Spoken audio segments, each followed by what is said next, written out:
सावन सोमवार व्रत कथा। एक समय की बात है, किसी नगर में एक साहूकार रहता था। उसके घर में धन की कोई कमी नहीं थी, लेकिन उसकी कोई संतान नहीं थी। इस कारण वह बहुत दुखी था। पुत्र प्राप्ति के लिए वह प्रत्येक सोमवार व्रत करता था और पूरी श्रद्धा के साथ शिव मंदिर जाकर भगवान शिव और पार्वती जी की पूजा करता था। उसकी भक्ति देखकर एक दिन माँ पार्वती प्रसन्न हो गईं और भगवान शिव से उस साहूकार की मनोकामना पूर्ण करने का आग्रह किया। पार्वती जी की इच्छा सुनकर भगवान शिव ने कहा कि हे पार्वती, इस संसार में हर प्राणी को उसके कर्मों का फल मिलता है और जिसके भाग्य में जो हो उसे भोगना ही पड़ता है। लेकिन पार्वती जी ने साहूकार की भक्ति का मान रखने के लिए उसकी मनोकामना पूर्ण करने की इच्छा जताई।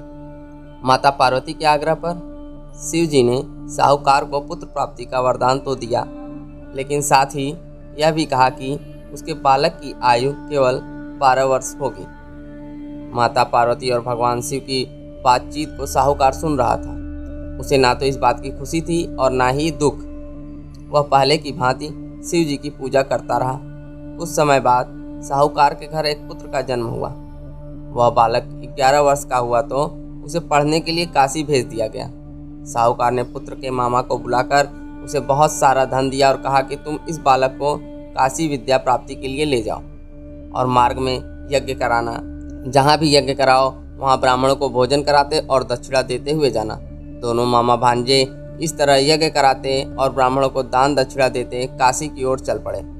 रात में एक नगर पड़ा जहाँ नगर के राजा की कन्या का विवाह था, लेकिन जिस राजकुमार से उसका विवाह होने वाला था वह एक आंख से काना था। राजकुमार के पिता ने अपने पुत्र के काना होने की बात को छुपाने के लिए एक चाल सोची। साहूकार के पुत्र को देखकर उसके मन में एक विचार आया।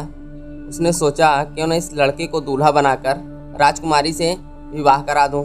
विवाह के बाद इसको धन देकर विदा कर दूंगा और राजकुमारी को अपने नगर ले जाऊंगा। लड़के को दूल्हे के वस्त्र पहनाकर राजकुमारी से विवाह करा दिया गया, लेकिन साहूकार का पुत्र ईमानदार था। उसे यह बात न्याय संगत नहीं लगी। उसने अवसर पाकर राजकुमारी की चुन्नी के पल्ले पर लिखा कि तुम्हारा विवाह तो मेरे साथ हुआ है, लेकिन जिस राजकुमार के संग तुम्हें भेजा जाएगा वह एक आंख से काना है। मैं तो काशी पढ़ने जा रहा हूँ। जब राजकुमारी ने चुन्नी पर लिखी बातें पढ़ी तो उसने अपने माता पिता को यह बात बताई।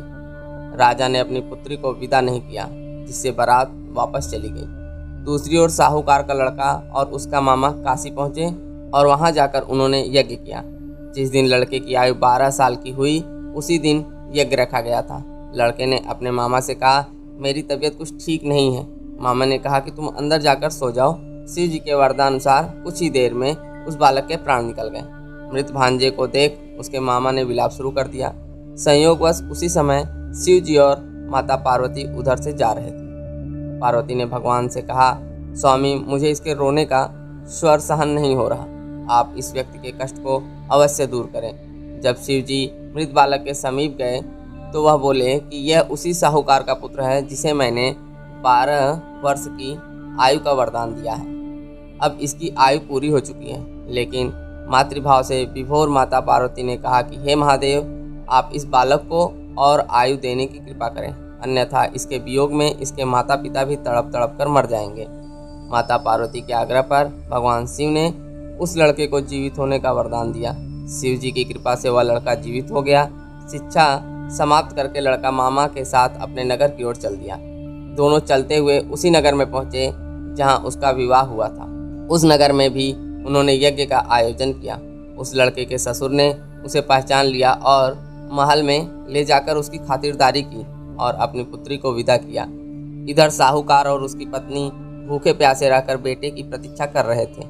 उन्होंने प्रण कर रखा था कि यदि उन्हें अपने बेटे की मृत्यु का समाचार मिला तो वह भी प्राण त्याग देंगे, परंतु अपने बेटे के जीवित होने का समाचार पाकर वह बेहद प्रसन्न हुए।